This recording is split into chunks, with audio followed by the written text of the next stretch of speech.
আজকে নিয়ে নিয়েছিলাম একটা মটনের থালি, যেটার দাম ছিল 250 টাকা। এই থালিটার মধ্যে কি কি ছিল চলুন দেখি।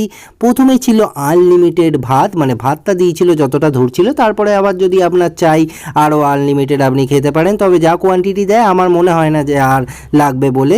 তারপরে দিয়ে দিয়েছিল একটা পুদিনার চাটনি, যেটা ভাত দিয়ে মেখে খেতে কিন্তু দারুণ লাগছিল। আর মাটনের থালিতে দেয় 4 পিস মাটন, যেরকম আপনি বলবেন সেই রকম পিসই আপনাকে তুলে দিয়ে দেবে। আমার পাতে প্রথমেই পড়েছিল একটা নাল্লির পিস, তারপরেও পড়েছিল আবার নাল্লির পিস, আবার খুঁজে খুঁজে নাল্লির পিসই আমাকে দিয়ে দিয়েছিল। নাল্লি মাটন থালি হয়ে গেছে রে ভাই, তার জন্য আমাকে আরেকটা সিনার পিস দিয়ে দিয়েছিল। মানে আমি যেহেতু বললাম নাল্লি মাটন হচ্ছে নাকি, এখানে আমায় সব নাল্লি দিচ্ছে, তাই জন্য সিনার একটা পিস দিয়ে তারপরে আমাকে গ্রেভি দিয়ে দিয়েছিল। গ্রেভি চাইলেও আনলিমিটেড দেবে। তারপরে ওই মাটনের ওপরে একটু ধনে পাতা ছড়িয়ে দিয়ে পেঁয়াজ দিয়ে দিয়েছিল আর পাঁপড় দিয়ে দিয়েছিল। এই থালিটা 250 টাকায় এত কিছু খেতে পারবেন আপনি।